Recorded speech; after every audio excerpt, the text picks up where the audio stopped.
Hello, I am Dr. Owen On, and welcome to the next installment of the Boring Lecture Series. In this lecture, we will be exploring the One Health approach to Balantioides coli and its zoonotic transmission potential. This organism, which we shall discuss at length over the course of this extended discourse, bears the scientific designation Balantioides coli, a nomenclature that reflects its placement within established systems of biological classification. The organism in question belongs to a phylum designated as Ciliophora, which is itself a category containing various organisms that share certain morphological features, particularly those relating to the presence of hair-like structures on their cellular surfaces. These structures, known as cilia in the parlance of biological science, serve functions that include locomotion and feeding, though the specific mechanisms by which these functions are carried out need not concern us in excessive detail at this juncture. Nevertheless, it may be observed that cilia represent organelles of considerable complexity, consisting of microtubular arrangements that extend from the cellular membrane and undergo coordinated beating movements that propel the organism through liquid media or generate currents that bring food particles toward the oral apparatus.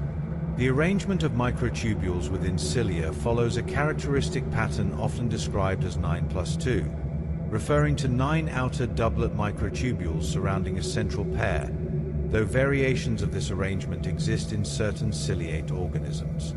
The beating of cilia is coordinated through mechanisms involving calcium signaling and various regulatory proteins, resulting in metachronal waves that propagate across the cell surface in a manner somewhat analogous to the movement of wind across a field of grain, though this comparison should not be taken to suggest perfect correspondence between the two phenomena. The organism demonstrates a preference for certain host species, with domestic swine and non-human primates being identified as particularly suitable reservoirs for its propagation and maintenance within various ecological contexts. The relationship between the organism and these host species has been characterized as one of potential zoonotic significance, meaning that transmission from animal sources to human populations represents a matter of concern from perspectives relating to public health and disease prevention. The term zoonotic derives from Greek roots meaning animal and disease, and encompasses a broad category of infectious agents capable of crossing species barriers to establish infections in humans. It should be observed that while swine and primates constitute the primary reservoir species, documentation exists of the organism's presence in a rather extensive array of additional host species, encompassing wild boars, cattle, buffaloes, sheep, goats, camels, various equids, rodents, and even certain avian species such as rheas and ostriches. This broad host range suggests adaptability on the part of the organism, though the clinical significance of infections in these various species varies considerably. In some host species, the organism appears to exist as a commensal entity, residing within the digestive tract without causing apparent pathology, while in other hosts the organism may produce disease manifestations of varying severity.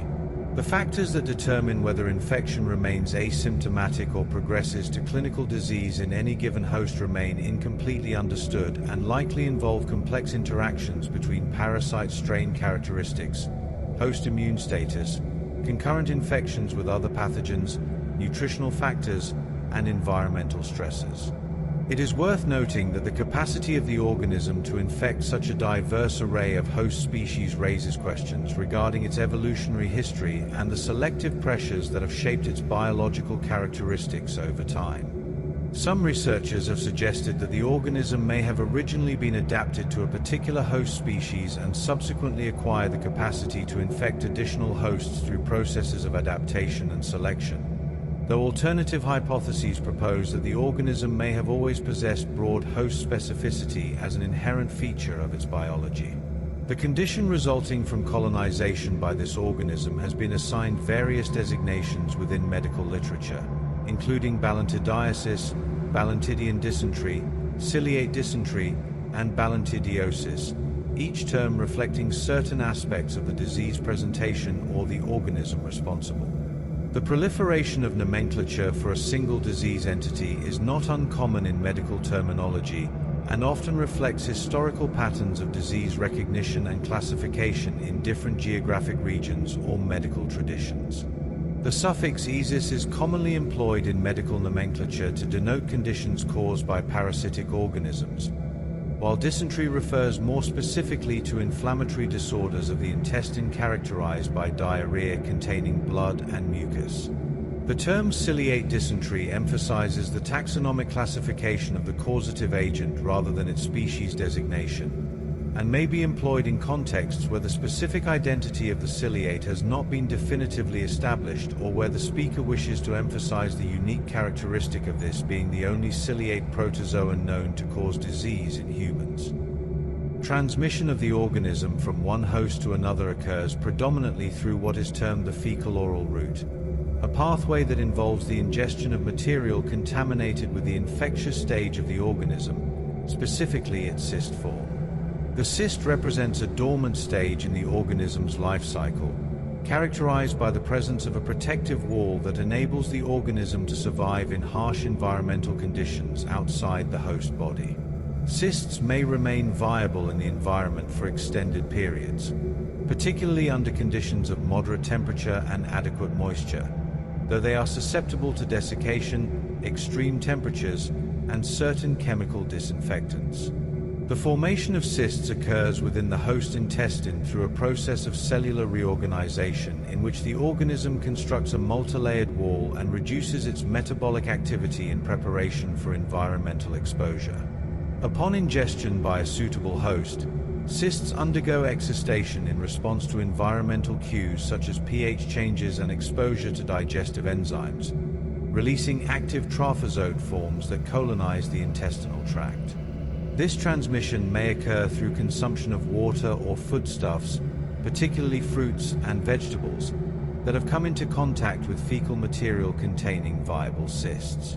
Additionally, transmission may result from direct contact with feces of infected hosts, a mode of transmission that assumes greater probability in contexts where humans maintain close proximity to reservoir animals, most notably domestic pigs. The efficiency of transmission through various routes depends on factors including the number of cysts present in contaminating material, the viability of those cysts, the susceptibility of the exposed individual, and various environmental factors that may affect cyst survival during the period between excretion and ingestion. The clinical manifestations of infection in human hosts demonstrate considerable variability, ranging from complete absence of symptoms to acute presentations of varying severity that may, in certain cases, progress to fulminant disease states.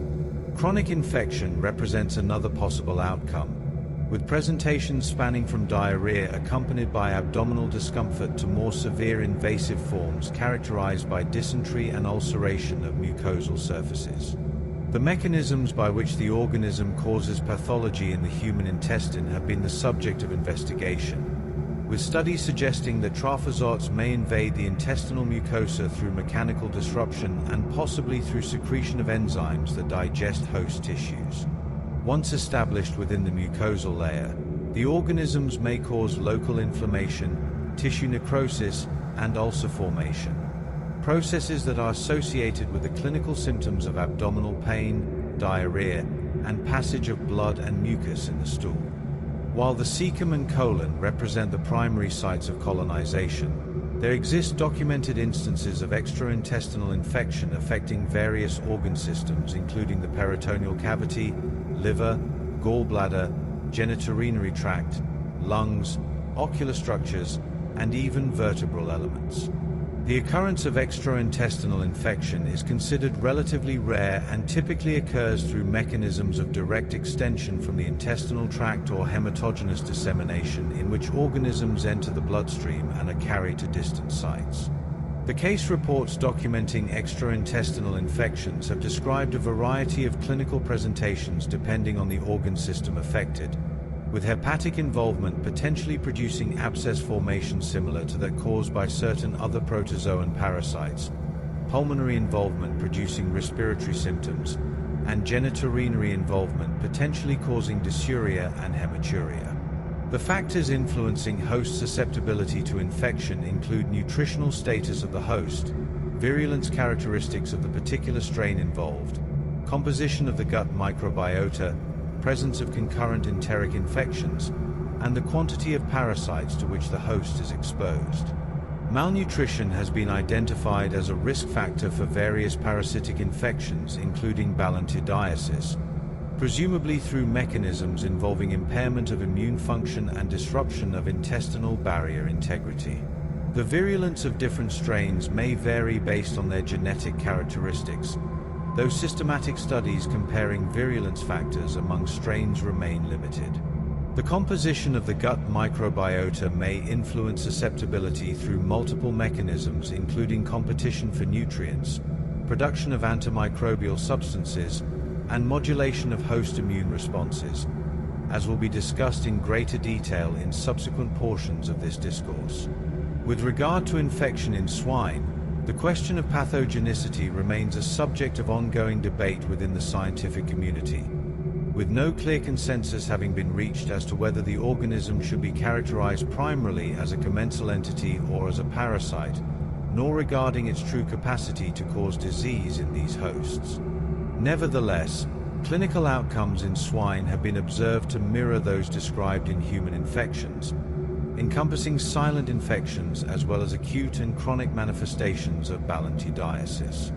The observation that pigs may harbor the organism without exhibiting clinical disease has led some researchers to propose that pigs represent the natural or primary host for the organism, with human infection representing a spillover phenomenon in which the organism opportunistically infects a host to which it is not optimally adapted. However, alternative interpretations suggest that pathogenicity in pigs may be influenced by the same complex array of factors that influence disease expression in humans, with some infected pigs developing disease while others remain asymptomatic carriers.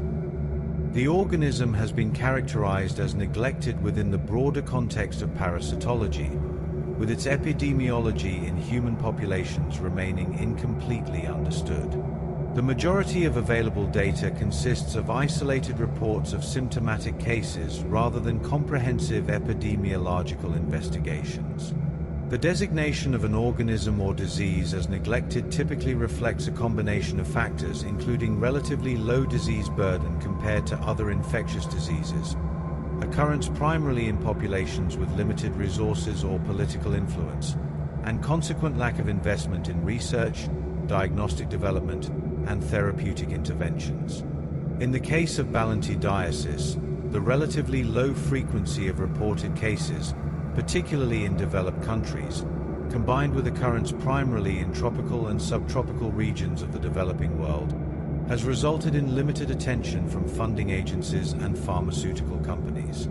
The lack of routine diagnostic testing for the organism in many clinical settings further contributes to under-recognition of its public health significance.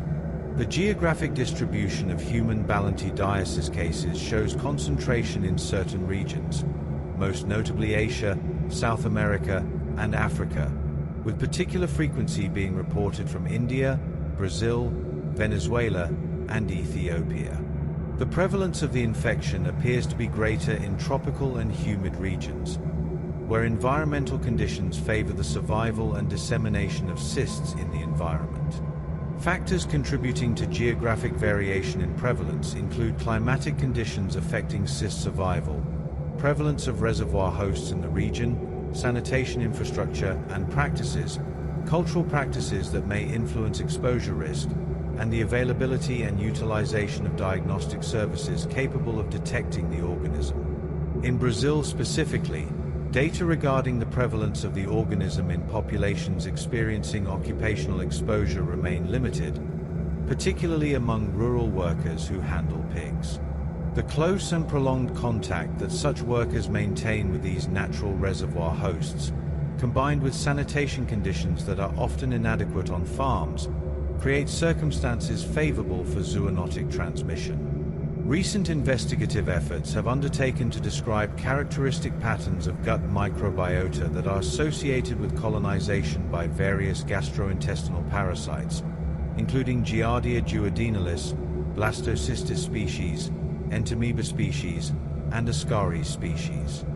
These findings have led to suggestions that interactions between intestinal parasites and the bacterial microbiota may exert influence on both pathogenesis and host immune responses, thereby highlighting the importance of integrated approaches to understanding these complex biological processes.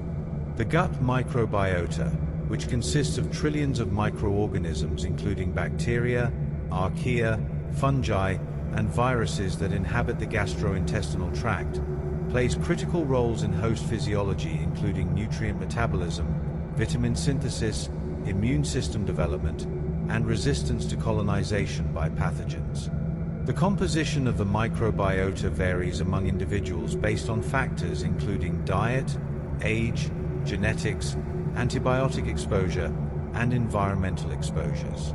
The presence of intestinal parasites may alter the microbiota composition through multiple mechanisms, including direct predation on bacteria by the parasite, competition for nutrients, alteration of the intestinal environment through changes in pH or oxygen concentration, and modulation of host immune responses that affect bacterial populations. Conversely, the existing microbiota composition may influence parasite establishment and pathogenicity through competition for attachment sites, production of antimicrobial compounds, modulation of nutrient availability, and effects on host immune function. In this context, microbiome analyses have benefited from techniques referred to as metabarcoding, which enables simultaneous characterization of multiple taxonomic groups within biological samples. Metabarcoding involves the amplification and sequencing of specific genetic markers that are conserved across broad taxonomic groups but contain variable regions that permit identification of individual taxa. Among available sequencing platforms, Illumina technology has found widespread use owing to its high accuracy, low error rates, and deep sequencing coverage, which enables the detection of organisms present in low abundance within complex matrices such as fecal material. The Illumina platform employs sequencing by synthesis methodology in which fluorescently labeled nucleotides are incorporated into growing DNA strands and detected through optical scanning, permitting determination of the nucleotide sequence.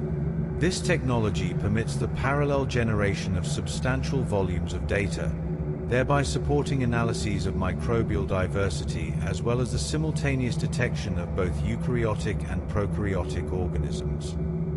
The capacity to generate millions of sequencing reads in a single run enables detection of rare taxa that might be missed by culture-based methods or lower throughput sequencing approaches. These features render Illumina particularly effective in parasitological investigations, contributing to the detection of genetic variants, mapping of ribosomal RNA gene regions, investigation of intragenomic variability, and exploration of relationships among different taxa. However, investigations specifically concerning Balantioides coli remain limited in scope. Observations in weaned piglets presenting with diarrhea have revealed high numbers of trophozoites of the organism in association with abundant quantities of potentially pathogenic bacteria, including Escherichia coli, Shigella, and Campylobacter species. These observations raise questions regarding whether the bacterial populations facilitate parasite colonization or pathogenicity, whether the parasite influences bacterial populations, or whether both organisms respond independently to similar environmental or host factors. The study under discussion in this lecture was conducted on both family-owned and industrial pig farms located in multiple municipalities across 2 Brazilian states, specifically Rio de Janeiro and Minas Gerais. A total of 15 farms were included in the investigation, of which 11 were characterized as family-owned operations and 4 as industrial facilities.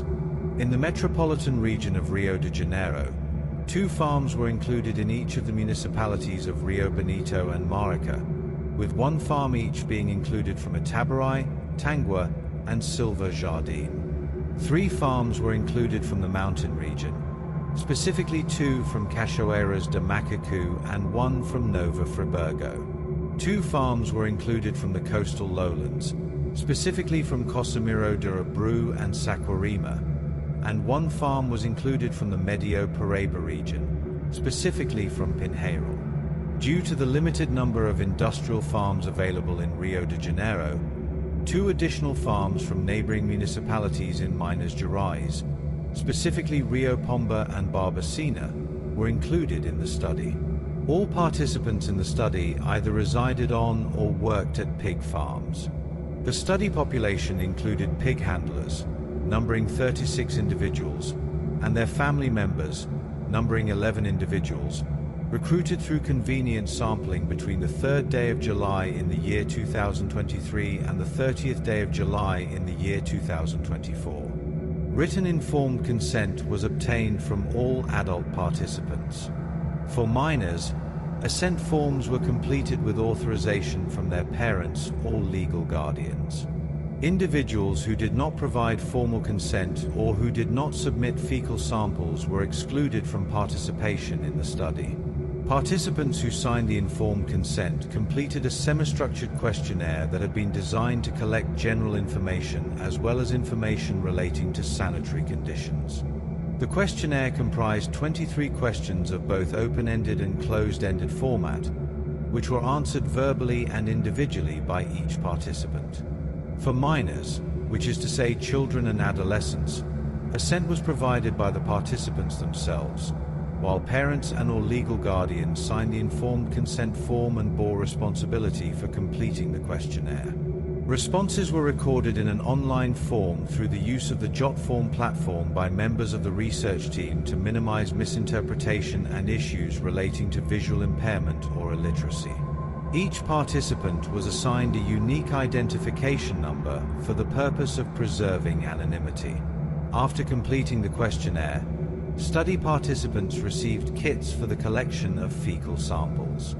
Each kit contained 2 collection containers, one without chemical preservative which was to be stored under refrigeration at 4 degrees Celsius, and another containing 70% ethanol which could be kept at room temperature.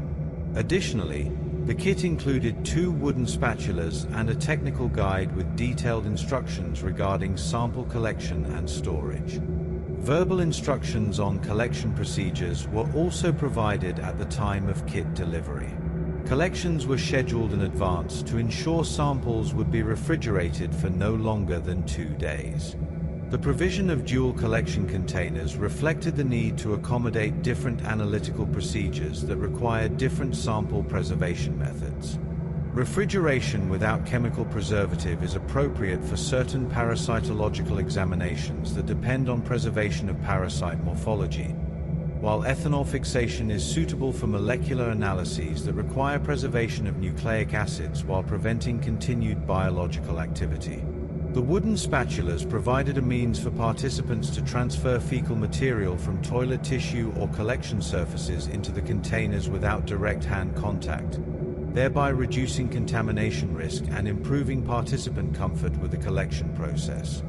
The technical guide included in each kit provided step-by-step instructions with illustrations where appropriate, and emphasized the importance of collecting fresh samples and maintaining appropriate storage conditions to ensure sample integrity for subsequent laboratory analysis. Pig fecal samples were collected either directly from the rectal ampulla using a glycerin-lubricated palpation glove or immediately following spontaneous defecation.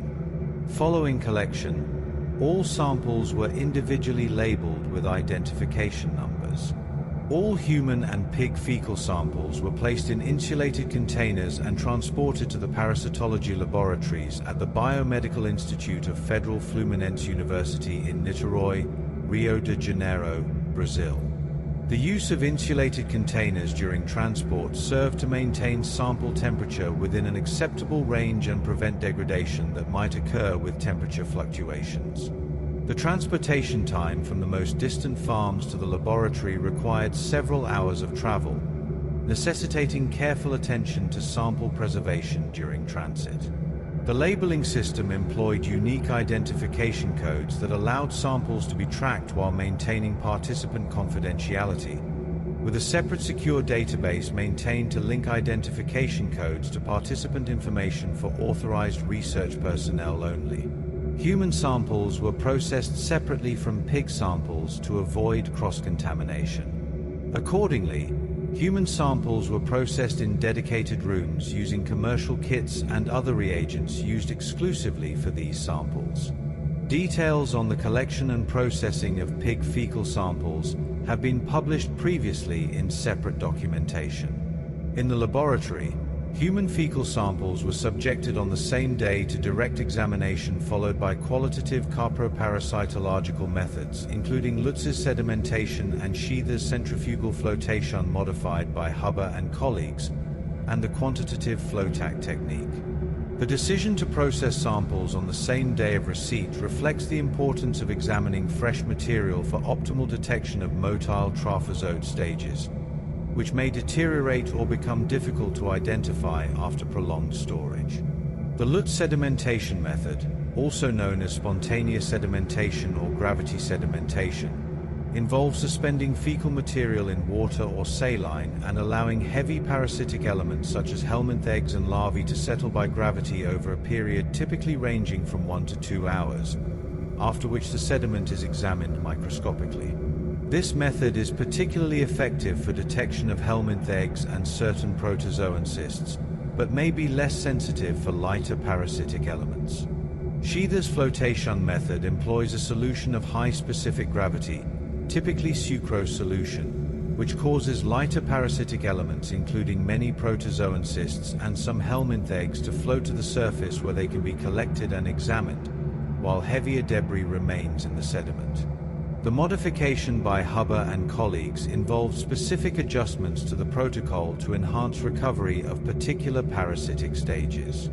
The flow-tack technique represents a more recent development in quantitative parasitology, employing specially designed flotation chambers that permit standardized examination of defined volumes of fecal material, thereby allowing calculation of parasite burden expressed as parasites per gram of feces. Slides from each method and the flow-tack chambers were examined under an Olympus BX41 light microscope at 100 times magnification with confirmation at 400 times magnification when necessary. The use of multiple magnifications permits initial scanning of slides at lower magnification to survey larger areas more quickly, with higher magnification employed for detailed examination of suspicious structures and confirmation of parasite identity based on morphological features. The Olympus BX41 represents a research-grade microscope with optical systems designed to provide high-resolution imaging suitable for parasitological applications.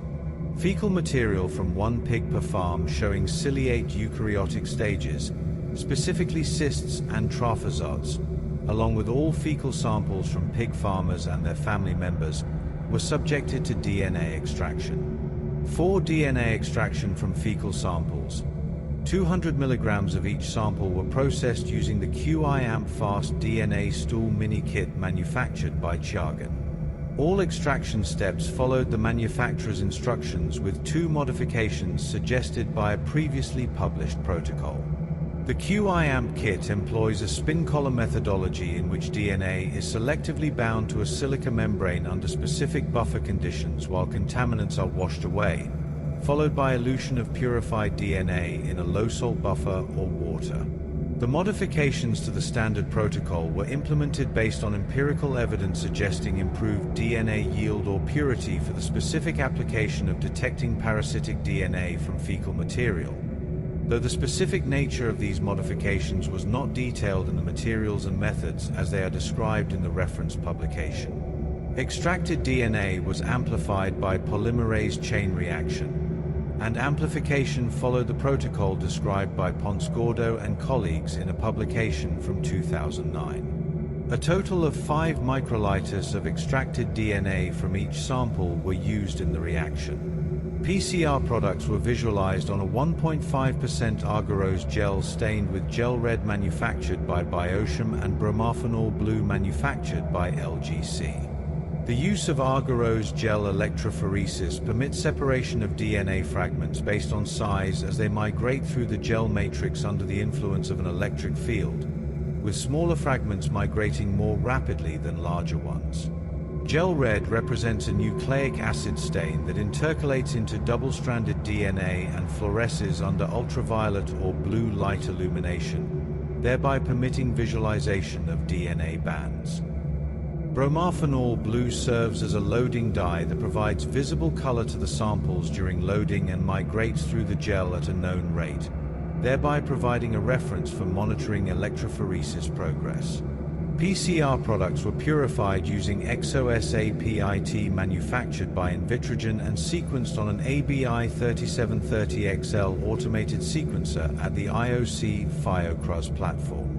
The XOSAPIT treatment employs exonuclease and shrimp alkaline phosphatase enzymes to remove excess primers and deoxyribonucleotide triphosphates from PCR products, thereby preparing clean template for sequencing without requiring gel purification or column-based cleanup.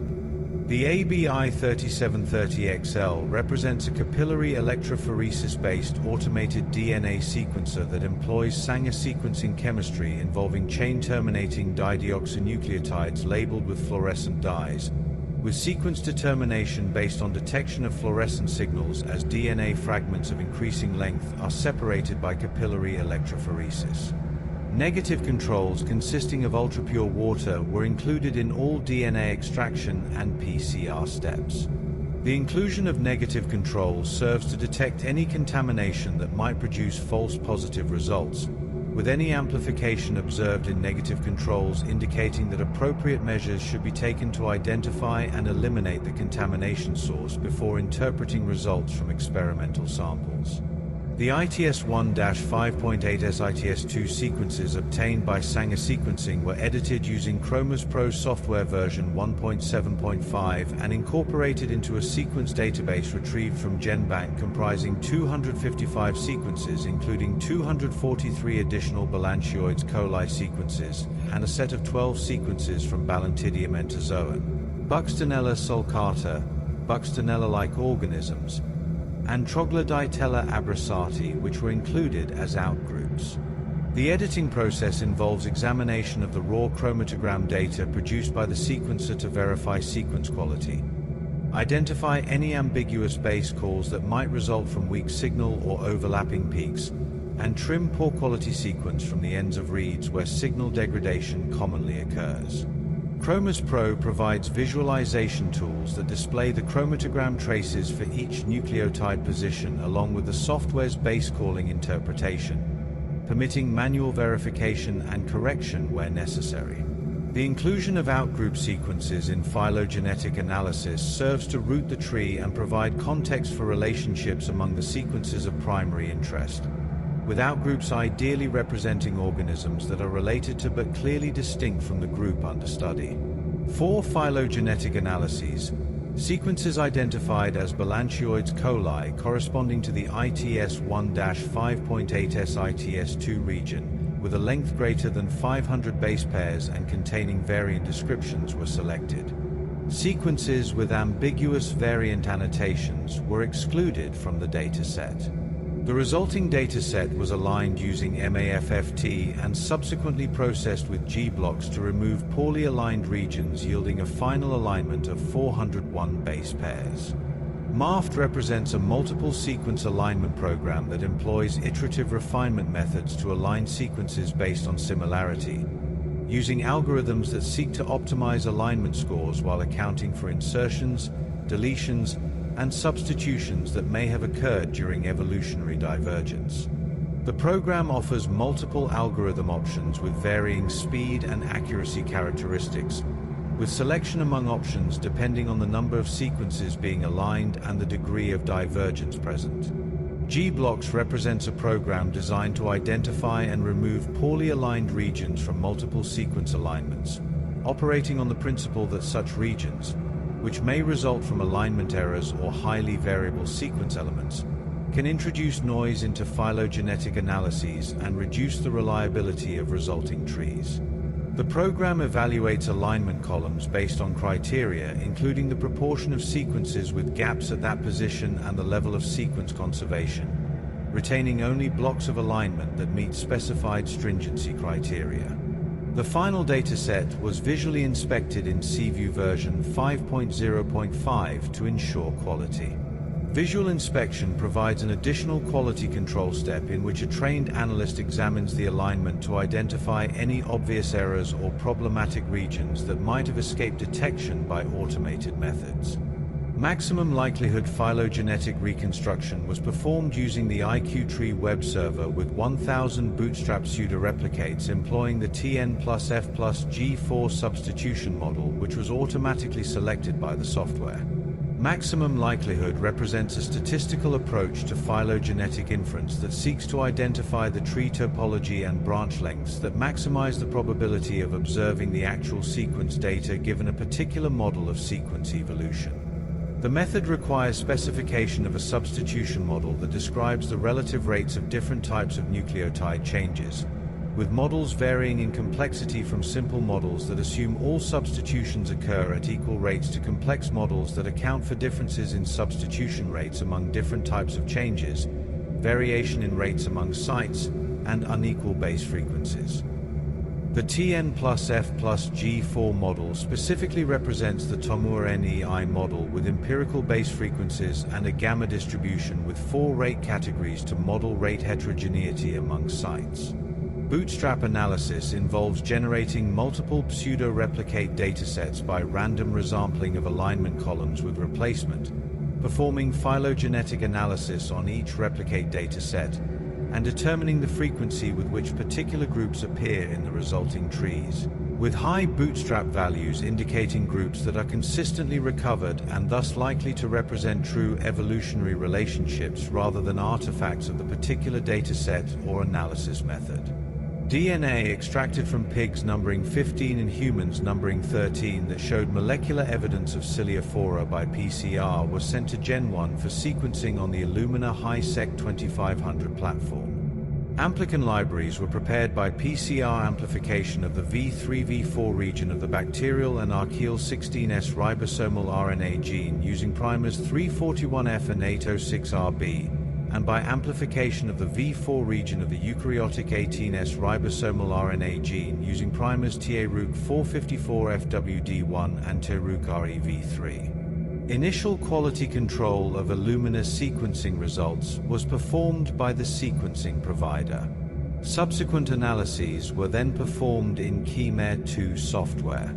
Raw paired-end sequences had adapters removed and were demultiplexed using the Q2 cutadapt and Q2 demux plugins respectively. Reads were merged, denoised, and dereplicated using the Q2 DADA2 plugin. Reads with a forward-reverse overlap of less than 20 base pairs and reads shorter than 225 base pairs were discarded. Chimeric sequences were also identified and removed using the consensus method implemented in Q2 DADA2. Amplicon sequence variants recovered and separated by Q2 DADA2 were taxonomically assigned using the Chimera-2 feature classifier trained on the PR2 database. ASVs identified as potentially pathogenic were retained for downstream diversity analyses. Results for Balantioides coli were interpreted through the integration of microscopic and molecular techniques. Molecular detection was performed by PCR targeting the ITS1-5.8S ITS2 fragment, followed by Sanger sequencing to confirm the parasite's presence and to characterize its genetic variants. The frequency of the parasite was calculated by dividing the number of positive samples by the total number of samples collected, and the results were expressed as percentages. All data, including questionnaire results, were stored in Microsoft Excel. Qualitative information collected from the questionnaire was tabulated and presented descriptively as percentages, with the most frequently reported responses highlighted in tables. The nucleotide sequences of Balantioides coli obtained by Sanger sequencing were compared phylogenetically with other sequences deposited in GenBank considering country of origin, host species, and reported genetic variant. Relative abundance analyses and Venn diagrams were used to explore the taxonomic composition of the overall eukaryotic and prokaryotic microbiota, as well as potentially pathogenic parasites present in the fecal samples of rural pig farmers and their family members raising pigs infected with Balantioides coli. These plots were generated using the Python libraries matplotlib, Plot 9, and pandas.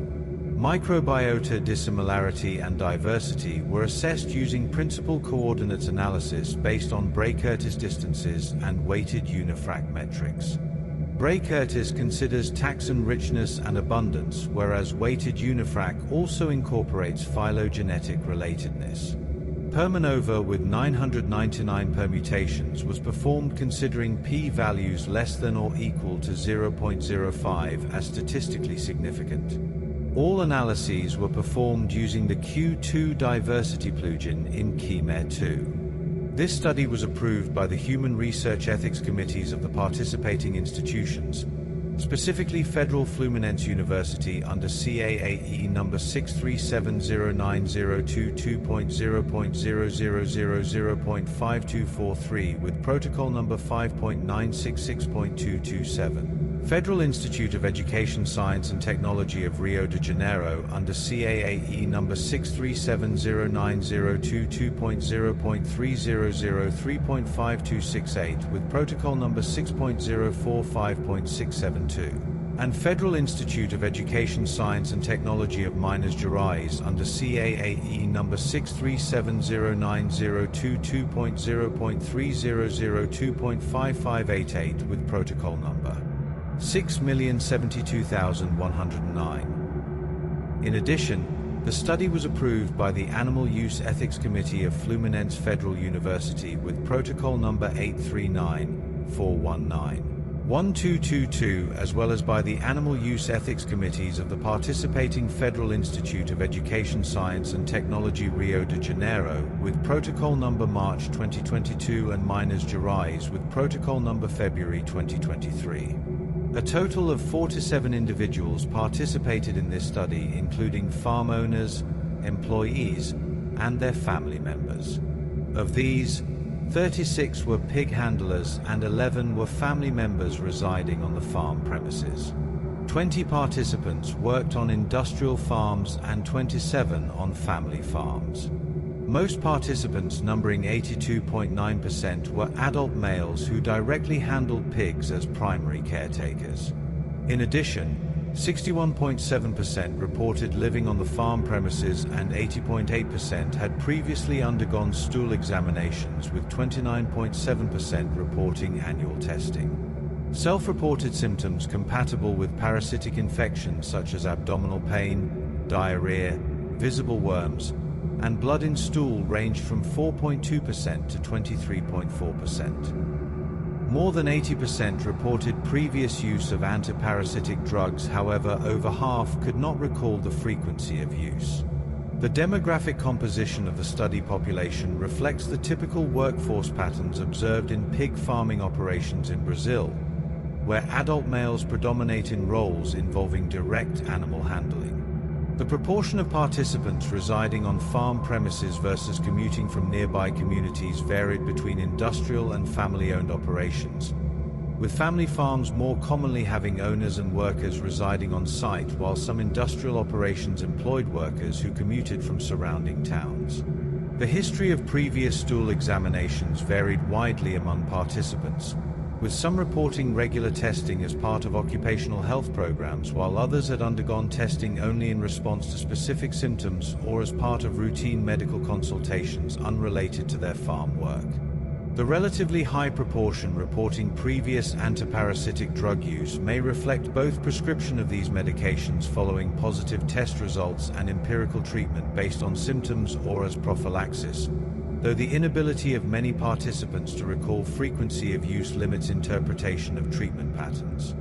Untreated water sources, including wells and springs, were the most frequently reported at 61.7%. Regarding vegetables, 72.3% of participants consumed them after washing with water or with solutions containing chlorine, vinegar, or lemon, and 57.4% maintained vegetable gardens on their properties.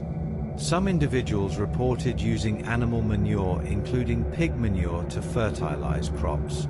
More than 65% of participants reported using personal protective equipment when handling animals and changing clothes after farm work. The reliance on untreated water sources represents a significant potential exposure pathway for waterborne parasites, as neither wells nor springs necessarily provide water that is free from contamination, particularly in agricultural settings where surface runoff or groundwater may be influenced by animal waste.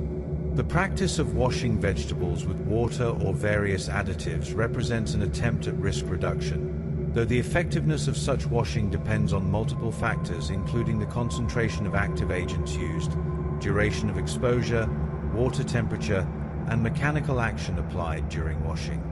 Chlorine-containing solutions can be effective at inactivating many pathogens when used at appropriate concentrations, while the antimicrobial effectiveness of vinegar and lemon juice is variable and generally less reliable than properly chlorinated water.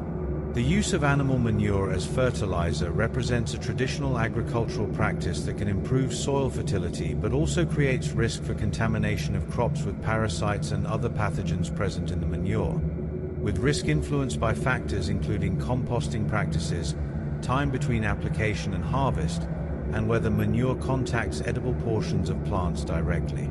The reported use of personal protective equipment and changing of clothes represents positive practices for reducing exposure risk, though the effectiveness depends on consistent application and proper use of appropriate equipment types, with boots and long pants providing some protection but not addressing all exposure routes such as hand contact with contaminated surfaces followed by touching of face or mouth.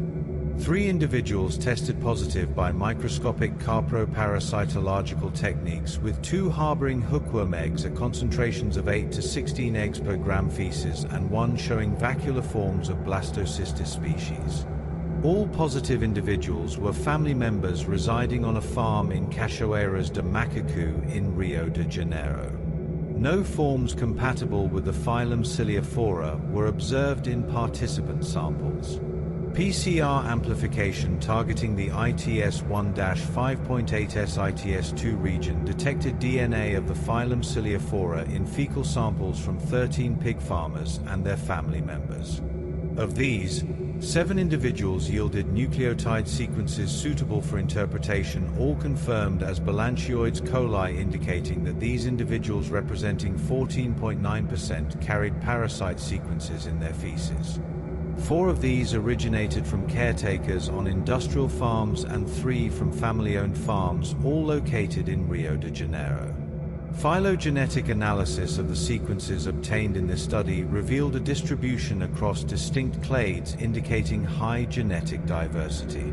3 sequences from human samples designated H53, H63, and H70 from an industrial farm in Nova Friburgo belong to the B0 genetic variant, with identities of 97.2% to 100% compared with GenBank references. Despite sharing the same variant, these sequences did not cluster within the same clade. In contrast, the A0 variant was detected in 1 human sample designated H61 from the same farm and in a caretaker from a family-owned farm designated H31, with identities of 98.6% to 99.1%. 2 additional sequences from pig handlers from family-owned farms designated H46 and H51 were classified as atypical and clustered within a clade closely related to sequences from a neotropical primate. All pig samples analyzed, 1 per farm totaling 15 animals, yielded PCR amplification products for the ITS1-5.8S-ITS2 region. The 15 sequences generated were identified as Balantioides coli, with identities of 97.8% to 100% compared with GenBank references. Among these, 3 were classified as the A0 variant, while the remaining 12 belonged to the B0 variant. Notably, this variant was the only one identified in pigs from farms where Balantioides coli sequences were also detected in humans. All sequences obtained in this study were deposited in GenBank with accession numbers as described in supplementary documentation. Among the 7 individuals positive for Balantioides coli by PCR and confirmed by Sanger sequencing, most were male at 71.4%, adults over 18 years at 85.7%, and directly involved in pig husbandry at 85.7%. More than half at 40% reported living on the farm premises had undergone previous testing for intestinal parasites and had prior use of antiparasitic drugs. However, only 2 participants reported undergoing annual stool examinations, and most of them could not recall the frequency of antiparasitic drug use. Clinical symptoms compatible with parasitic infections were reported by some participants, with 28% experiencing diarrhea and 1 reporting abdominal pain with blood in the stool. None observed worms in their feces. More than 70% of positive participants reported consuming untreated water obtained from springs or artesian wells. All reported consuming vegetables after washing with water and additives such as chlorine, vinegar, or lemon, although only 57% maintained home gardens. Regarding fertilizer use, 5 participants representing 70% could not provide this information. More than 70% of positive participants reported using personal protective equipment during pig handling, including boots, closed shoes, and long pants. 1 participant, however, reported handling animals without any protective measures. Similarly, 70% reported changing work clothing after animal contact. Overall, the 13 human fecal samples that showed bands compatible with the phylum Ciliophora by polymerase chain reaction originating from family farms in Saquarema and Silverjardin and from an industrial farm in Nova Friburgo, as well as 1 positive pig sample from the same farms, were subjected to metabarcoding analysis of the V4 region of the 18S ribosomal RNA gene. The initial processing generated a data set comprising 1,170,330 reads. After primer removal and processing in KeyMare2 software, the number of reads was reduced to 985,842. These reads were clustered into 628 amplicon sequence variants. They were classified into 15 phyla, 62 classes, 139 families, 181 genera, and 189 species, with approximately 366 ASVs identified at the species level. Among these, all ASVs corresponding to potentially pathogenic organisms were filtered to create a secondary dataset comprising 730,256 reads and 118 ASVs. This subset was distributed across 5 phyla, 10 classes, 14 families, 16 genera, and 22 species, from which 12 ASVs remained unclassified at the species level. Analysis of the overall fecal microbiota community based on metabarcoding results revealed a wide diversity of taxa, with high abundances of eukaryotes from the family Blastocystidae, as well as members of the phylum Amoebozoa and the family Balantioides in both human and pig samples. Additionally, ASVs corresponding to other eukaryotic taxa and from other kingdoms were also detected. Focusing specifically on ASVs from the family Balantioides, these were detected in the feces of 2 individuals, H31 and H70, both rural producers with direct contact with pigs, H31 from Silverjardin and H70 from Nova Friburgo, as well as in the feces of pigs from their respective properties, Pig 129F and Pig 565F. A total of 68 ASVs were identified in H31 and 55 in Pig 129F from the same property. 2 ASVs were shared between these hosts, one belonging to the family Balantioides and the other to the kingdom Fungi. Only 1 ASV of the family Balantioides was detected in H31, which is not shown in the general community abundance plot due to its low frequency of 8 reads. H31 exhibited lower eukaryotic taxon diversity compared to H70, with no ASVs from the family Blastocystidae detected. In H70, 178 ASVs were observed, whereas 38 ASVs were detected in Pig 565F. Of these, 12 ASVs were shared between both host species belonging to the family Balantioides, the phylum Amoebozoa, and the kingdom Fungi. Additionally, shared ASVs from the family Blastocystidae, the phylum Dinoflagellata, and the kingdom Metazoa were detected in both hosts, although they were not highlighted in the relative abundance plot of Pig 565F due to their low frequency. The sampling depth used for analyses, considering all identified ASVs, was 43,773. Principal coordinates analysis based on Bray-Curtis and weighted unifrac metrics revealed distinct patterns in the overall eukaryotic community structure among the evaluated groups.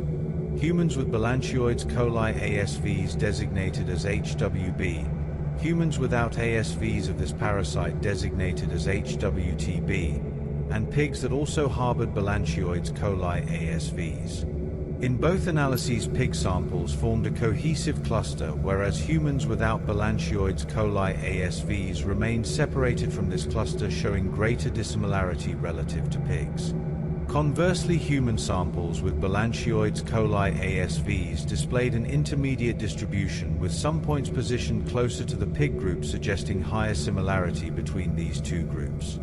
The distance box plots for pigs reinforced this observation.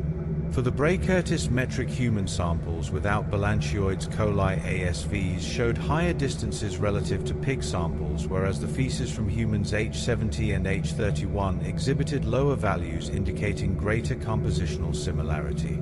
The same pattern was observed for the weighted unifrac metric, which accounts for phylogenetic relationships, confirming the higher structural similarity between the feces of pigs and humans harboring confirmed Balantioides coli ASVs. Statistical analyses confirmed these patterns. In the overall analysis, significant differences were observed among the groups for both metrics, with Bray-Curtis showing pseudo-F equals 1.34 and P equals 0.021, and weighted unifrac showing pseudo-F equals 3.25 and P equals 0.007. Pairwise comparisons revealed that humans lacking Balantioides coli ASVs differed significantly from pig fecal samples, with Bray-Curtis showing P equals 0.004 and weighted unifrac showing P equals 0.004, whereas feces from producers harboring Balantioides coli ASVs did not differ significantly from pig samples, with Bray-Curtis showing P equals 0.483 and weighted unifrac showing P equals 0.289. Moreover, the weighted unifrac results indicated a trend toward separation between humans with and without the parasite ASVs, with P equals 0.088, suggesting that the presence of Balantioides coli influences the phylogenetic structure of the human eukaryotic gut community. Regarding potentially pathogenic eukaryotic parasites, high abundances of Blastocystis species ASVs were detected. These were present in human feces numbering 12 out of 13 and pig feces numbering 2 out of 3, in addition to entamoeba species at 5 out of 13 and 3 out of 3, and Balantioides coli at 2 out of 13 and 3 out of 3 in humans and pigs respectively. A total of 10 Balantioides coli ASVs were recovered, 6 of which were identified in human feces. Among these, 5 ASVs were also detected in the feces of pigs from Nova Freiburgo, Silverjardine, and Saccharima, that is, in the properties where the presence of the parasite's DNA had been confirmed in human feces. Focusing on the eukaryotic microbiota composition of potentially pathogenic parasites in the pig producers H31 and H70, it was observed that both shared only Balantioides coli ASVs with their respective pig, with this genetic variant being the sole ASV detected between producer H31 and pig 129F.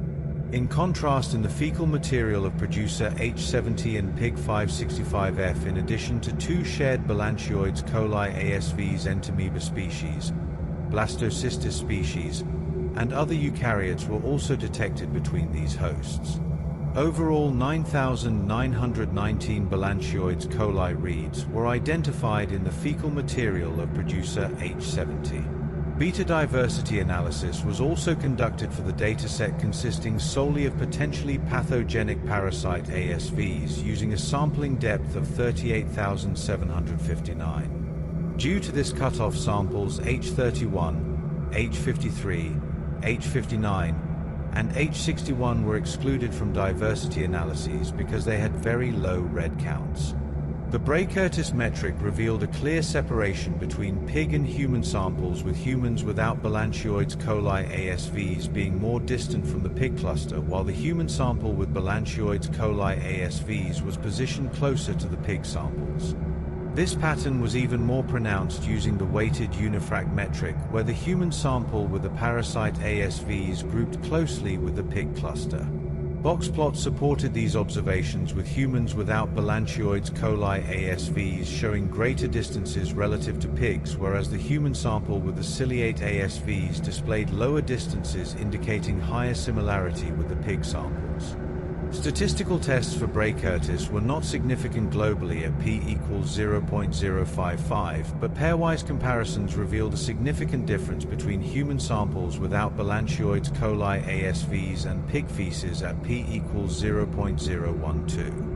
Weighted unifrac analysis was highly significant at p equals 0.005, confirming that humans lacking Balantioides coli ASVs harbored a markedly distinct community of potentially pathogenic eukaryotes compared to pigs at p equals 0.005. The same fecal samples analyzed for eukaryotes by metabar coding were also assessed for their unicellular prokaryotic composition. Initial processing generated 1,278,967 reads. After primer removal and Chmer2 filtering, 1,273,379 reads remained and were clustered into 15,225 amplicon sequence variants classified into 57 phyla, 154 classes, 604 families, and more than 1,200 genera. ASVs corresponding to organisms associated with gastrointestinal eubiosis and potentially pathogenic taxa grouped at the genus level were filtered, resulting in a secondary data set comprising 335,289 reads and 1,025 ASVs. This subset was distributed across 4 phyla, 5 classes, 9 families, and approximately 19 genera. Analysis of the relative abundance of the overall prokaryotic community revealed broad diversity. Firmicutes and Bacteroidota were the predominant phyla, while Proteobacteria showed notable abundance in some individuals designated H71, H70, H61, H55, H51, and 565F. Spiroketota and Actinobacteriota appeared at lower frequencies and only in specific producers and pigs. A targeted analysis of the prokaryotic communities in the fecal samples of producers H31 and H70 and their pigs 129F and 565F, which also harbored Balantioides ASVs, identified 2,569 ASVs in pig 129F and 564 in its producer H31. Of these, 58 ASVs were shared mainly within Firmicutes, Actinobacteriota, Bacteroidota, and Proteobacteria. These phyla were the most abundant overall, while ASVs from other phyla were detected at lower proportions. In pig 565F, 808 ASVs were detected compared with 2,845 in producer H70, of which 217 were unique to each host. The same dominant phyla shared by H31 and 129F were also present in H70 and 565F, although additional low-frequency taxa were observed among shared ASVs in the latter pair.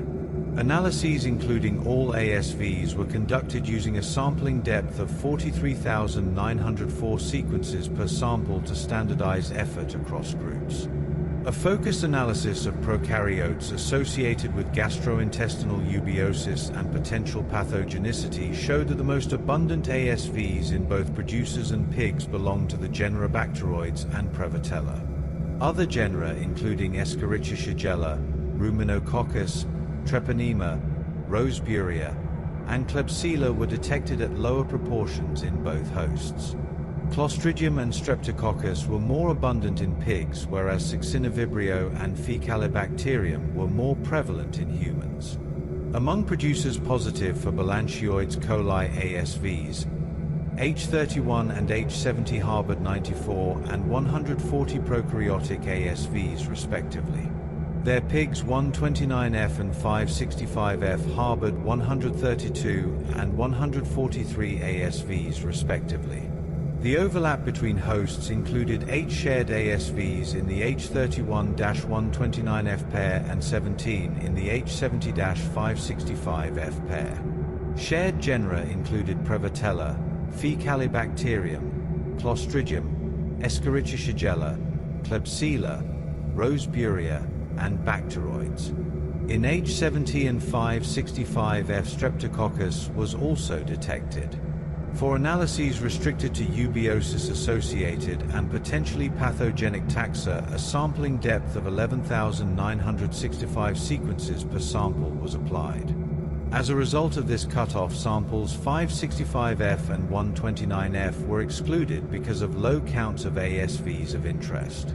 Principal coordinates analysis based on Bray-Curtis dissimilarities showed that humans without Balantioides coli ASVs formed a compact cluster clearly separated from pigs harboring Ciliophora ASVs. In contrast, humans with Balantioides coli ASVs were more dispersed, with H70 positioned closer to the pig microbiota. Average distance analysis for pigs confirmed this pattern, with Bray-Curtis values indicating shorter distances between pigs and humans with Balantioides coli ASVs compared with humans lacking these ASVs, who consistently showed higher dissimilarity. Weighted unifrac ordination further supported these results. Pigs 129F and 565F grouped closer to producer H70, while humans without Balantioides coli ASVs formed a cohesive cluster with pig 257F. Box plots also reflected this trend, with humans without Balantioides coli ASVs exhibiting greater distances from pigs, whereas humans with the parasite clustered closer to them. Permanova post hoc tests corroborated these observations. Significant differences were found among groups for both Bray-Curtis with pseudo-F equals 1.71 and P equals 0.001, and weighted unifrac with pseudo-F equals 2.06 and P equals 0.019. Pairwise comparisons showed significant differences between producers without Balantioides coli ASVs and pigs with Bray-Curtis showing P equals 0.002 and unifrac showing P equals 0.004. But no significant differences between producers harboring Balantioides coli ASVs and pigs with Bray-Curtis showing P equals 0.097 and unifrac showing P equals 0.613. Scatterplots assessing eubiosis-associated and potentially pathogenic prokaryotes showed no clearly defined clusters among humans with Balantioides coli ASVs, humans without ASVs, and pigs. Nonetheless, a trend toward separation between pig and human microbiota was observed, particularly relative to humans lacking Balantioides coli. Distance box plots confirmed this trend, with individuals without Balantioides coli ASVs exhibiting higher median distances from pigs compared with producers harboring Balantioides coli ASVs. Post hoc tests revealed no statistically significant global differences. However, some p-values exhibited a marginal trend toward significance, particularly when comparing pigs with humans lacking Balantioides coli ASVs. In this study, the occurrence of Balantioides coli in fecal samples from rural pig farmers was investigated using a combination of microscopic and molecular techniques, including polymerase chain reaction followed by Sanger sequencing. A positivity rate of 14.9% was observed among rural farmers, with a higher prevalence in the state of Rio de Janeiro.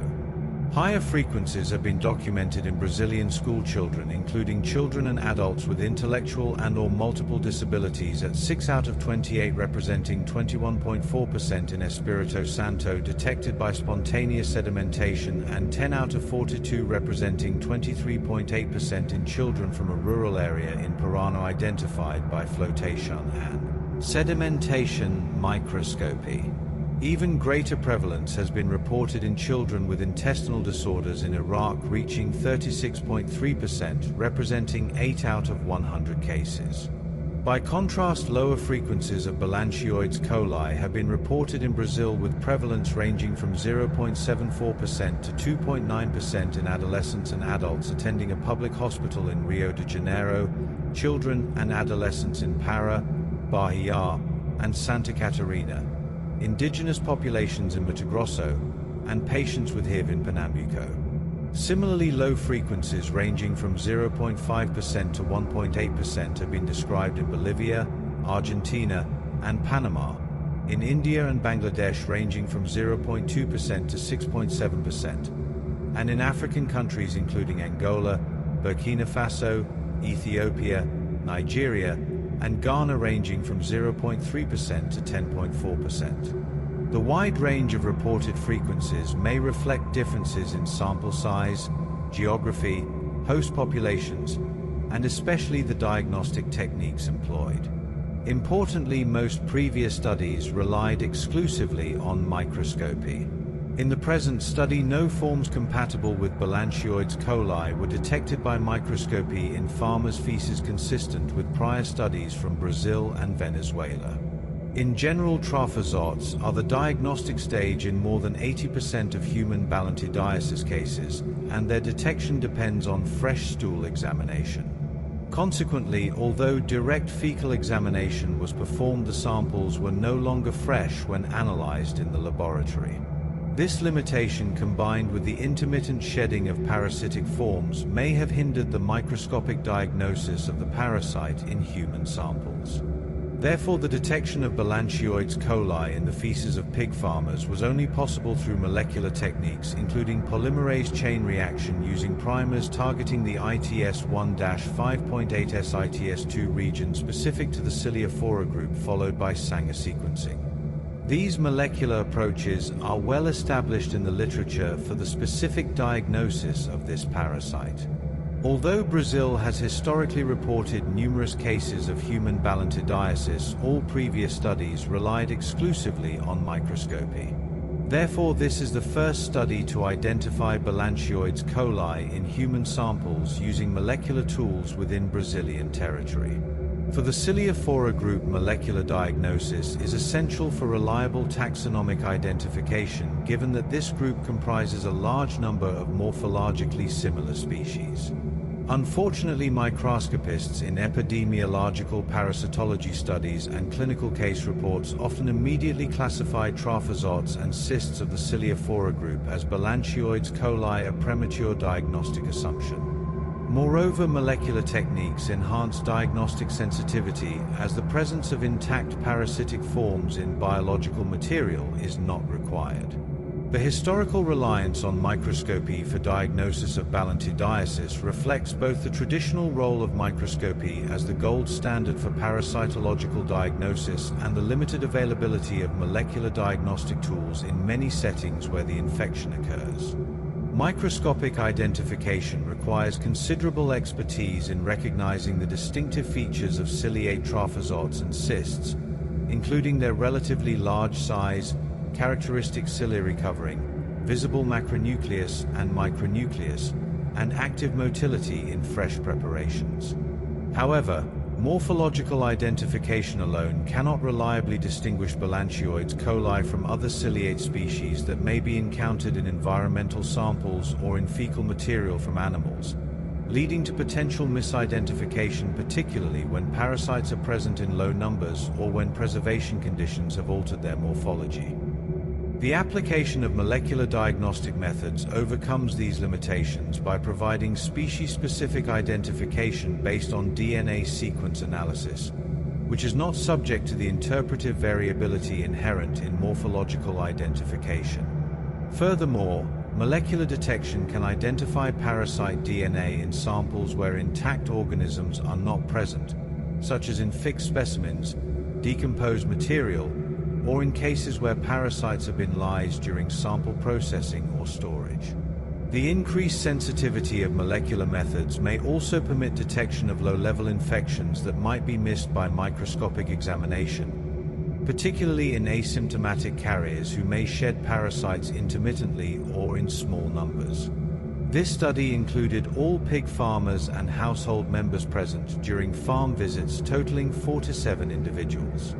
4 pigs, a single fecal sample per farm, was collected to enable direct comparisons with farmers, but financial constraints limited the number of animal samples. The molecular diagnosis of Balantioides coli was primarily observed in fecal samples from participants who directly handled pigs on both family-based and industrial farms located in the state of Rio de Janeiro. This parasite was also identified through microscopic and molecular techniques in pig fecal samples from all participating farms. These findings underscore the importance of pigs as a source of Balantioides coli infection and highlight direct animal handling as a risk factor for human balantioidiasis. The role of pigs as a reservoir for Balantioides coli infection in humans is consistent with previous findings from the research group conducting this study, as well as with reports from other authors. Transmission of this parasite may have occurred due to the incomplete use of personal protective equipment. During questionnaire administration, most farmers considered personal protective equipment to consist only of closed shoes and/or boots and long pants. The use of masks, gloves, or protective eyewear was neither reported nor observed in any property. Such practices may have facilitated passive oral transmission of the parasite through ingestion of aerosols generated from pig organic matter or via hand-to-mouth contact after handling the animals and/or their excreta. Furthermore, the results of the present study demonstrate the occurrence of zoonotic transmission of Balantioides coli in Brazil. Therefore, diagnostic tools with high specificity and sensitivity for this parasite, including molecular approaches, should always be employed when analyzing samples from pig farmers, as they are continuously exposed to this parasite. Although the sample size of participants in this study was relatively small, it is important to note that the participation rate was high, reaching 92%, representing 47 out of 51 individuals. Most participants, including those with fecal samples positive for Balantioides coli, were adult males. Similar findings have been reported among pig farmers in Ghana, as well as in both urban and rural areas of Ethiopia.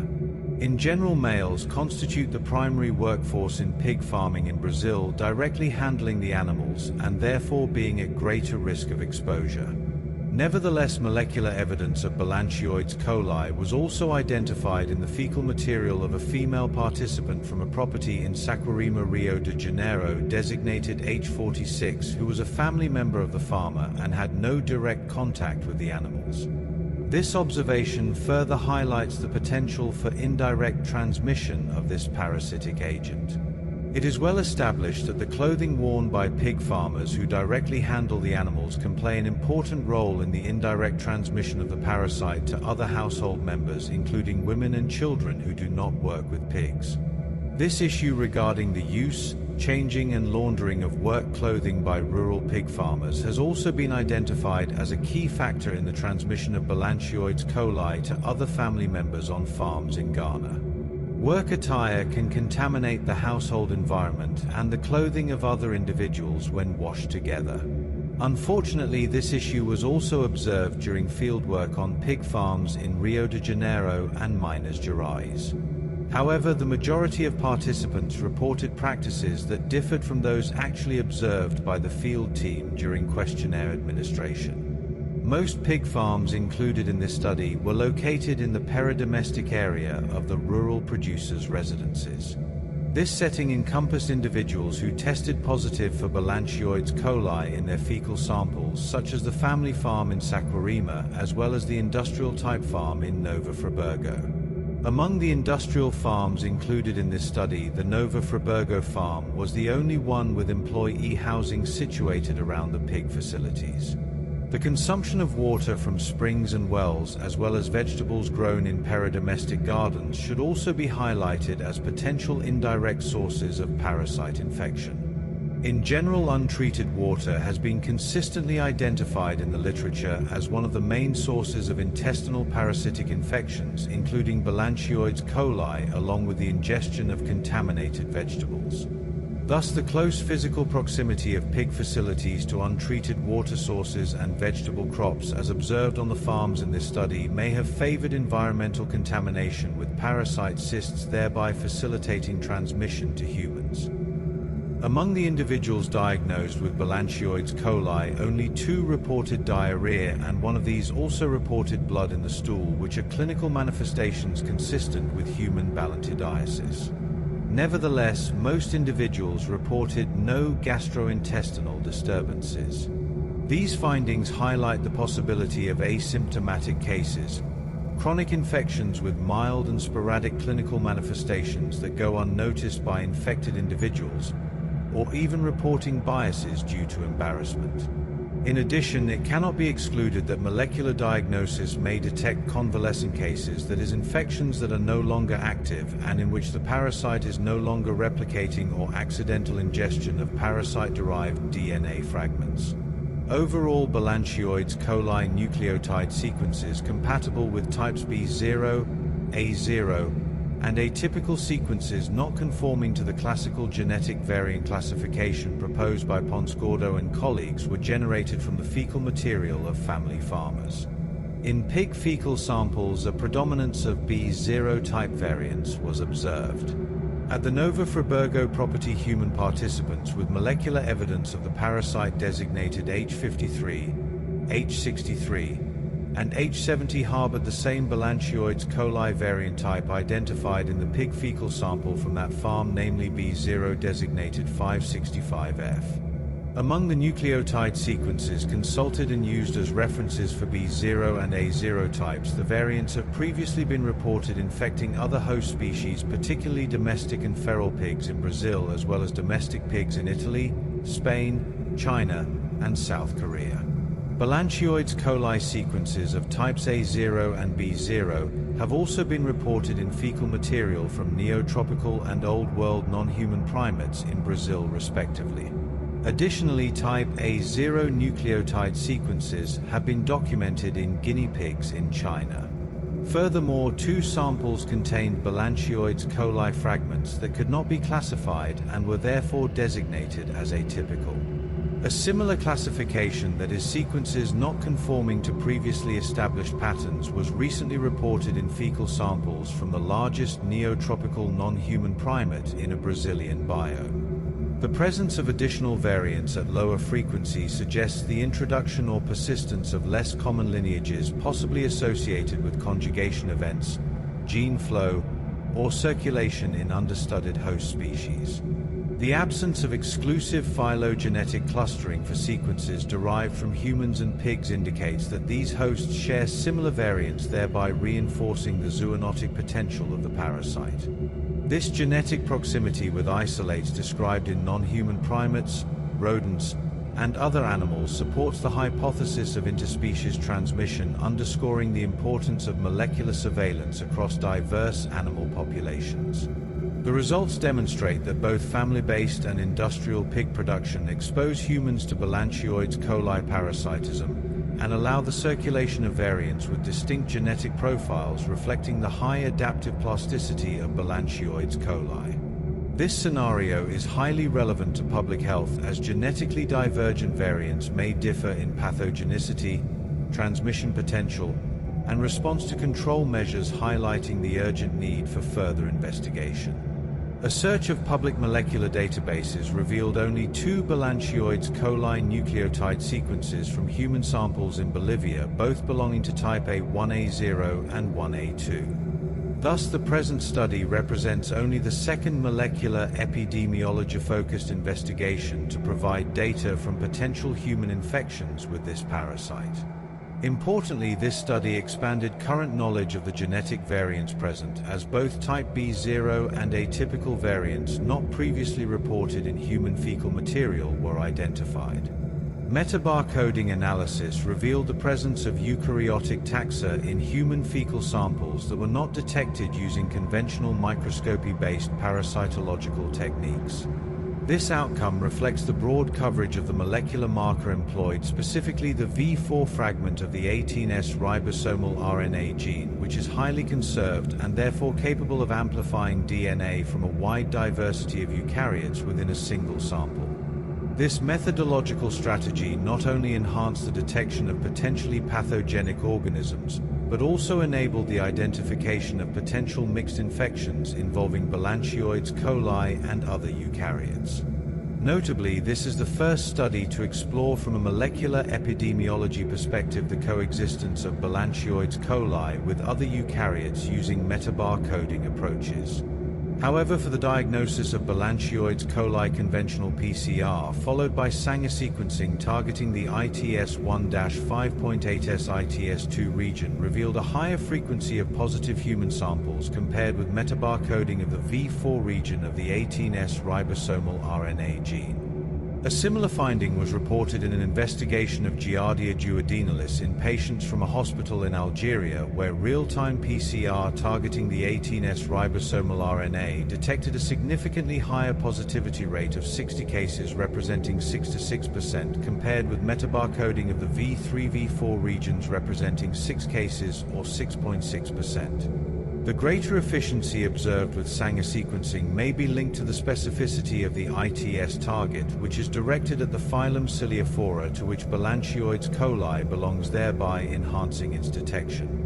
In contrast, metabar coding using the V4 region being a highly conserved eukaryotic marker promotes competitive amplification of DNA from other organisms, often more abundant in the samples and constituting the host intestinal microbiota, as has been reported for blastocystis colonization. It should also be noted that while universal primers provide broad taxonomic coverage, they can simultaneously amplify host DNA and dietary DNA present in fecal samples. This can result in a masking effect in which the target parasite DNA is obscured by more abundant host or non-target DNA, potentially leading to underestimation of parasite burden or the loss of low abundance parasites.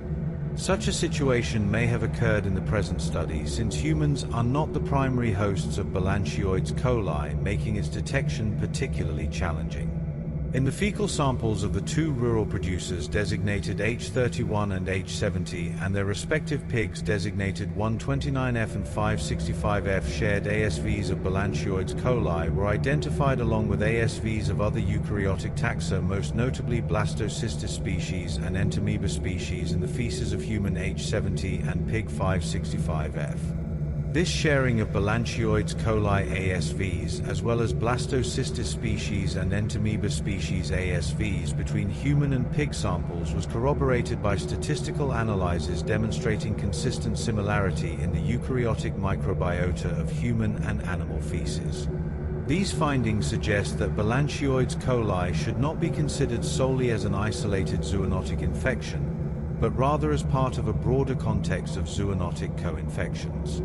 This hypothesis is further supported by the fact that blastocystis species and certain entamoeba species that infect pigs also exhibit zoonotic potential and can be transmitted to humans. Thus, the sharing of ASVs indicates the possibility of coexistence or competition for ecological niches between Balantioides coli and other intestinal eukaryotes, which may explain the greater similarity observed between parasitic communities in exposed humans and pigs, the latter recognized as the natural hosts of Balantioides coli.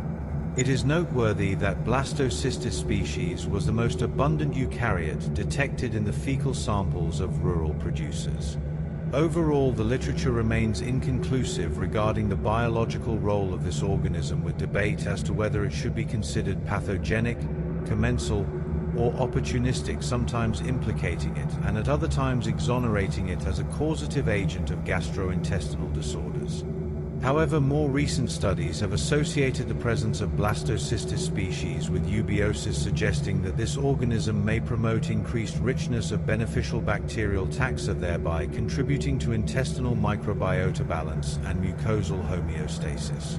The genus Blastocystis encompasses a diverse group of protists that inhabit the intestinal tract of humans and numerous animal species, with multiple subtypes identified based on genetic analysis that show varying host specificities and potentially different pathogenic potentials. The organism exhibits several morphological forms including vacuolar, granular, amoeboid, and cyst stages, with the vacuolar form being most commonly observed in fecal samples and characterized by a large central vacuole occupying most of the cell volume. The question of pathogenicity has proven difficult to resolve definitively, as blastocystis is frequently found in both symptomatic and asymptomatic individuals, and experimental infection studies have produced variable results. Some studies have reported associations between blastocystis presence and symptoms including diarrhea, abdominal pain, bloating, and nausea, while other studies have found no difference in symptom prevalence between infected and uninfected individuals. The recent shift toward viewing blastocystis as a potential marker of healthy gut microbiota reflects findings from metagenomic studies showing that individuals harboring blastocystis often have greater bacterial diversity and higher abundance of beneficial bacterial taxa compared to those without the organism. The mechanisms by which blastocystis might promote beneficial microbiota composition remain under investigation, but may involve production of metabolites that serve as substrates for bacterial growth, modulation of host immune responses in ways that favor commensal bacteria, or competitive exclusion of potential pathogens. In addition, xenic culture studies have reported that the isolation and in vitro maintenance of Balantioides coli may be hindered by the concomitant growth of blastocystis species. Although the interactions between these two eukaryotes remain poorly understood, the high abundance of blastocystis species in the fecal samples of the rural producers investigated here may have limited the colonization of Balantioides coli in the large intestine, thereby favoring asymptomatic infections as observed in producers H31 and H70. The observation that blastocystis growth can interfere with Balantioides coli culture raises interesting questions about potential competitive interactions between these organisms in the intestinal environment. Both organisms occupy similar ecological niches in the large intestine and may compete for attachment sites on the intestinal epithelium, for nutrients available in the intestinal lumen, or for other limiting resources. Alternatively, blastocystis might produce substances that inhibit Balantioides coli growth, or the presence of blastocystis might induce host immune or physiological responses that create an environment less favorable for Balantioides coli colonization.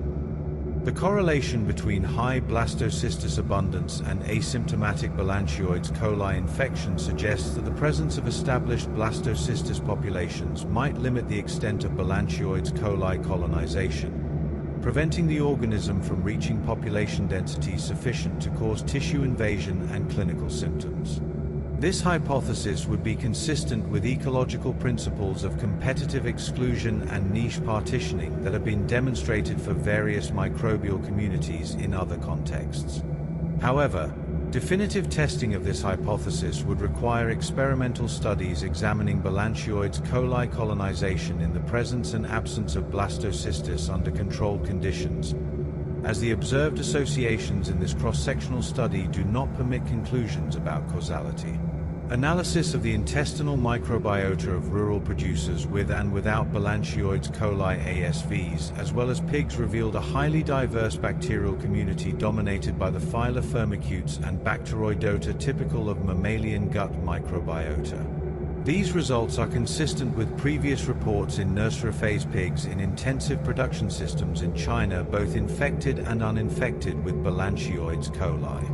Members of the phylum Firmicutes such as Roseburia, Clostridium, Faecalibacterium, and Ruminococcus are known to produce short-chain fatty acids which regulate intestinal immune responses and inhibit the activity of several opportunistic pathogens. The dominance of Firmicutes and Bacteroidota in mammalian gut microbiota reflects their adaptation to the intestinal environment and their capacity to utilize complex carbohydrates and other nutrients available in this niche. The Firmicutes phylum encompasses a broad array of genera with diverse metabolic capabilities, including many species specialized for degradation of dietary fiber and resistant starch that escape digestion in the upper gastrointestinal tract. These fermentative bacteria break down complex polysaccharides into simpler compounds and produce short-chain fatty acids as metabolic end products, with the particular types and ratios of fatty acids produced depending on the bacterial species involved and the substrates available. The genus Roseburia is particularly noted for bitterate production and has been associated with beneficial effects on intestinal health, while Faecalibacterium prausnitzii represents one of the most abundant species in the healthy human gut and is considered a key beneficial commensal. Members of the genus Clostridium exhibit considerable metabolic diversity, with some species producing bitterate while others generate different fermentation products, and the genus includes both commensal species and potential pathogens. Ruminococcus species are specialized for degradation of resistant starches and cellulosic materials. Moreover, gastrointestinal species of Bacteroidota also produce short-chain fatty acids such as succinate, propionate, acetate, and bitterate, which act as key metabolic end products. Among these, bitterate plays a central role, serving as the primary energy source for colonic epithelial cells. This fatty acid is metabolized through the beta-oxidation pathway, resulting in ATP generation. This process consumes molecular oxygen and consequently reduces luminal oxygen concentration, thereby favoring eubiosis. Thus, the abundance of firmicutes and Bacteroidota observed in the fecal samples of rural producers and pigs in the present study contributes to the maintenance of intestinal microbial homeostasis. However, this same stable low-oxygen microenvironment may also have favored the colonization of Balantioides coli, a parasite considered a facultative anaerobe. The Bacteroidota phylum, formerly known as Bacteroides, represents another major component of the gut microbiota, with species adapted for utilization of diverse carbohydrate sources, including plant polysaccharides and host-derived glycans. These bacteria possess extensive gene arrays encoding enzymes capable of degrading complex carbohydrates, permitting them to access nutrient sources unavailable to many other organisms. The production of propionate and acetate by Bacteroidota species contributes to the pool of short-chain fatty acids in the intestine, with these compounds being absorbed and utilized by the host for energy and serving as signaling molecules that influence host metabolism and immune function. The role of bitterate as the primary energy source for colonocytes reflects the preferential utilization of this fatty acid by intestinal epithelial cells through beta-oxidation, a metabolic pathway that generates ATP while consuming oxygen. The resulting reduction in luminal oxygen concentration is significant because many pathogenic bacteria are aerobes or facultative anaerobes that grow better in oxygen-rich environments, whereas beneficial commensal bacteria are predominantly obligate anaerobes adapted to the low-oxygen environment of the healthy colon. The characterization of Balantioides coli as a facultative anaerobe indicates that it can survive and grow in both the presence and absence of oxygen, though it may exhibit preferences for particular oxygen concentrations. The low-oxygen environment created by colonocyte metabolism of bitterate might therefore support Balantioides coli colonization, though whether this represents a significant factor in infection establishment would require experimental verification through studies comparing parasite growth under varying oxygen concentrations. Analysis of the prokaryotic population revealed several shared bacterial ASVs between the fecal samples of Balantioides coli positive rural producers designated H31 and H70 and their pigs designated 129F and 565F. In the human-pig pairs where Balantioides coli ASVs were detected, shared bacterial genera included Prevotella, Faecalibacterium, Clostridium, Escherichia shigella, Klebsiella, Roseburia, and Bacteroides. This core bacterial community may play a central role in modulating intestinal immune responses and maintaining conditions favorable to protozoan persistence. Previous studies have shown that high abundance of Prevotella, particularly Prevotella copri, a pro-inflammatory bacterium, is associated with increased susceptibility to intestinal colonization by Entamoeba histolytica in children in Bangladesh. Considering that Entamoeba histolytica and Balantioides coli share similar ecological niches, both colonizing the large intestine and capable of invading the intestinal mucosa, it is plausible to suggest that the presence of Prevotella copri may also have facilitated the establishment or persistence of the ciliate. The genus Prevotella encompasses numerous species that inhabit various body sites, including the oral cavity and intestinal tract, with different species exhibiting distinct metabolic characteristics and associations with health and disease. Prevotella copri in particular has emerged as a subject of considerable research interest due to associations with various conditions including rheumatoid arthritis, metabolic syndrome, and inflammatory bowel disease, though the precise role of this organism in disease pathogenesis versus simply representing a marker of dysbiosis remains debated. The characterization of Prevotella copri as pro-inflammatory reflects findings that this organism can stimulate production of pro-inflammatory cytokines through interaction with host pattern recognition receptors, potentially contributing to local inflammation in the intestinal mucosa. The mechanisms by which Prevotella copri might facilitate colonization by intestinal protozoa could include creation of an inflammatory environment that damages epithelial barrier function and permits parasite invasion, alteration of mucus layer composition or thickness in ways that favor parasite attachment, or production of metabolites that serve as nutrients for the parasite or that directly enhance parasite growth or virulence. The observation that both Entamoeba histolytica and Balantioides coli share associations with high Prevotella abundance suggests that these bacteria-protozoa relationships might represent a general phenomenon applicable to multiple intestinal parasites rather than being specific to particular parasite species, though this hypothesis requires validation through additional studies examining diverse parasite-bacteria combinations. In addition to Prevotella, ASVs of potentially pathogenic bacterial taxa were also concomitantly identified in the fecal samples of pigs and their caretakers harboring Balantioides coli ASVs, notably the genera Escherichia Shigella and Klebsiella from the family Enterobacteriaceae. Several in vitro studies have demonstrated that the presence of enteropathogenic bacteria can potentiate the pathogenic behavior of Entamoeba histolytica. For example, interactions with virulent bacteria such as enteropathogenic Escherichia coli, Shigella dysentery, or Clostridium symbiosum can enhance the activity of the parasite cysteine proteases, its cytopathic effect, erythrophagocytosis, hemolytic activity, and the host's pro-inflammatory cytokine secretion. For Balantioides coli, however, the true relevance of this bacterial group in colonization success remains unclear. Nonetheless, a similar pattern of bacterial colonization as reported in the present study has been described in young diarrheic pigs infected with Balantioides coli in China. The concurrent detection of Escherichia Shigella and Klebsiella in both infected pig fecal samples and in producers positive for Balantioides coli ASVs reinforces the hypothesis of a zoonotic risk interface, particularly in settings involving direct contact and inadequate sanitary management. It is also noteworthy that the transmission route for these enterobacteria and the ciliate is shared, occurring via the fecal-oral pathway, which facilitates bacteria eukaryote co-infections. Furthermore, the possibility that these prokaryotes may be carried as intracellular symbionts residing within vacuoles in the cytoplasm of the parasite cannot be excluded, which could contribute to the joint maintenance and dissemination of these agents within the host intestine.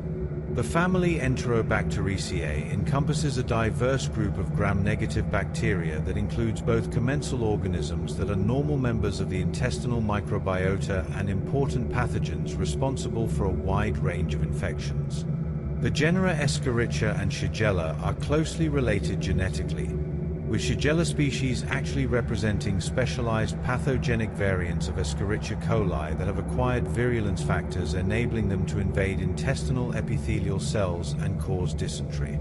The use of the combined designation Escherichia Shigella in metabar-coding studies reflects the difficulty in reliably distinguishing these genera based on short sequence reads from conserved genetic regions, as the organisms share high sequence similarity despite their different disease-causing potentials. Klebsiella species similarly include both commensal strains and pathogenic variants, with some Klebsiella strains causing opportunistic infections, particularly in immunocompromised individuals or in healthcare settings. The mechanisms by which enterobacteria enhance amoebic virulence have been investigated through various experimental approaches, with findings suggesting that bacteria can serve as food sources for amoebae, thereby supporting parasite growth and multiplication, that bacterial products can stimulate amoebic enzyme secretion, and that bacteria can alter host cell susceptibility to amoebic attack through various mechanisms. Whether similar bacteria-protozoa interactions occur with Balantioides coli remains to be determined, though the observation that these bacterial taxa are frequently found in association with a parasite in both human and animal hosts suggests possible relationships. The concept of intracellular bacterial symbionts within protozoa is well established for various protozoan species, with bacteria residing within specialized vacuoles where they may contribute to parasite metabolism, provide resistance to host immune responses, or produce factors that enhance parasite virulence. And it is conceivable, though not proven, that Balantioides coli might harbor similar bacterial associates. By integrating multiple laboratory tools, this study advances the understanding of the epidemiology of Balantioides coli by providing the first molecular evidence of its occurrence in humans in Brazil, revealing shared variants between rural pig producers and pigs and confirming the role of pigs as an important reservoir. The integration of molecular analyses with microbiota profiling demonstrated that the prokaryotic and eukaryotic communities present in the feces of Balantioides coli-positive rural producers and their pigs exhibited remarkable similarities which may be relevant for the colonization of this parasite, further supporting the zoonotic transmission of this ciliate and other infectious parasitic agents. From a broader perspective, these findings underscore the need for strategies aligned with the One Health concept, integrating molecular surveillance, good management practices, improvements in sanitation, and monitoring of the intestinal microbiota as fundamental measures to reduce zoonotic risk and to better understand the true impact of Balantioides coli at the human-animal environment interface. The One Health concept represents a collaborative, multisectoral, and transdisciplinary approach that recognizes the interconnections between human health, animal health, and environmental health, acknowledging that these domains are inextricably linked and that optimal health outcomes require coordinated efforts across all three areas. In the context of zoonotic parasites such as Balantioides coli, a One Health approach would involve not only medical interventions targeting infected humans and veterinary interventions addressing animal reservoirs, but also environmental interventions to reduce transmission through water and food contamination, policy interventions to improve working conditions and reduce occupational exposure risks, educational interventions to promote awareness of transmission routes and prevention measures, and surveillance systems that integrate data from human, animal, and environmental sources to provide comprehensive understanding of disease ecology and transmission dynamics. The application of molecular surveillance methods as demonstrated in this study represents a critical component of One Health approaches, as molecular tools permit more sensitive and specific detection of pathogens, enable tracking of transmission chains through genetic characterization of isolates, and facilitate investigation of parasite microbiota interactions that may influence disease outcomes. Good management practices on pig farms would include measures such as proper disposal of animal waste to prevent environmental contamination, provision of clean water sources for both animals and workers, implementation of biosecurity protocols to limit pathogen introduction and spread, regular health monitoring of animals with appropriate diagnostic testing, and worker training programs covering parasite transmission risks and prevention strategies. Improvements in sanitation infrastructure, including provision of adequate hand-washing facilities, availability of clean water for drinking and food preparation, proper sewage treatment systems, and regular cleaning and disinfection of animal housing areas would contribute to reducing multiple transmission pathways for Balantioides coli and other enteric pathogens. Monitoring of the intestinal microbiota, as suggested by the findings of this study, could potentially serve as a biomarker for infection risk or as a target for interventions, for example through dietary modifications or probiotic supplementation designed to promote microbiota compositions that resist parasite colonization. Though such applications would require validation through intervention studies demonstrating actual effects on infection rates or disease outcomes.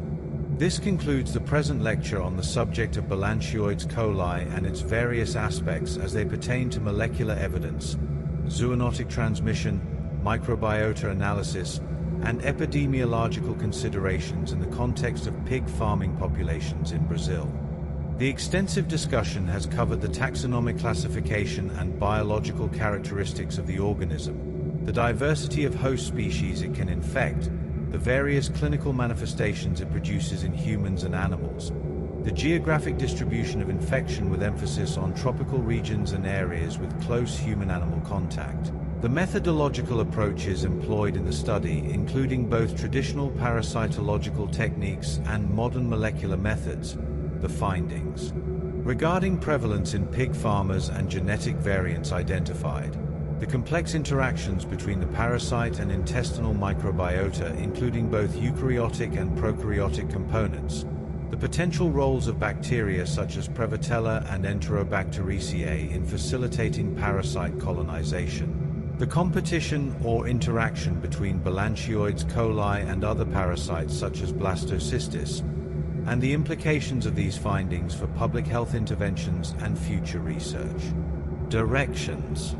Thank you for your attention, or alternatively, your restful repose during this session of the Boring Lecture Series. We hope this has been a useful resource for your studies or a supportive environment for your rest. This lecture was narrated by Dr. Owen On, an artificial voice for the Boring Lecture Series. Please see the description for further resources and the complete citation to the primary literature discussed throughout this presentation. If you found this level of detail sufficient, please consider subscribing for our weekly sessions.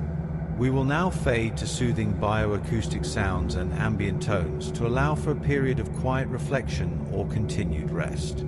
Good night.